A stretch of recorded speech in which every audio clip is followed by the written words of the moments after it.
Hello everyone, welcome to my YouTube channel Shilpa Data Insights. In this video, we are going to discuss how to execute many SQL statements from a file using the Python connector for Snowflake. Often, database developers need to prepare a sequence of SQL statements in a file so that they can be executed at a later point of time or from a different location. So, in this episode, I will show you how to execute many SQL statements in a local file against your Snowflake database. The Python connector for Snowflake provides a nice, easy way to accomplish this, that is, using the execute stream method. So let's go ahead and get started with it. I have a sequence of SQL statements that I want to go ahead and execute inside the snowpark directly. And these sequence of SQL statements are present inside a SQL file. I will be inserting some data into the table called my table. I will be updating those tables. I will be deleting some entries from that particular table. So these are some SQL statements. I will be doing it on the my table.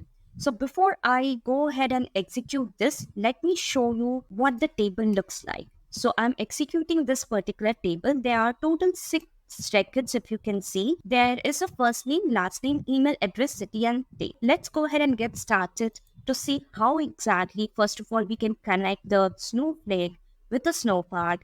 And the second step is how to execute those SQL statements. So for it, I have imported the Snowflake connector and I have imported a module called open from the codex. Then I am creating a connection out of the Snowflake connector with the help of my account name, the user password, role, warehouse, and database and scale. Once the connection is created, I will go ahead and test whether my connection is working or not.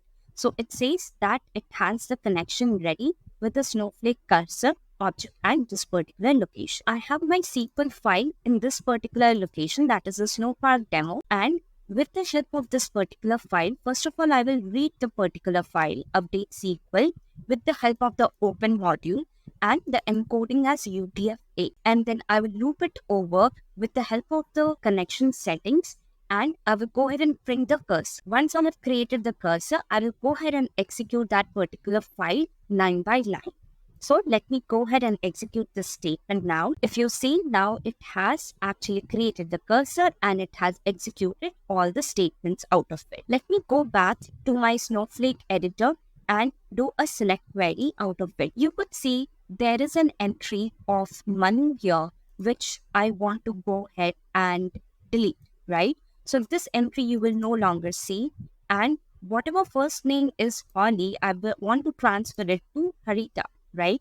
And then I want to insert an entry as Harsh. So I have an entry called Harsh. I have updated the first name, which is Harita, to Holly. And then I have also deleted the first name, Manu, from here. So there are still 6 records because I have added Harsh here and updated some of the records out. So in this video, we actually saw how to create a connection in the Snowflake account, and then how to go ahead and execute multiple statements which are present in the SQL file into the Snowflake. And it has executed the DML operation successfully in the Snowflake account itself. So that's all for today. I will conclude the session here. If you like my video, then hit the thumbs up, share it with your friends, and subscribe to my channel. Thank you so much for watching, and I wish you have a good day.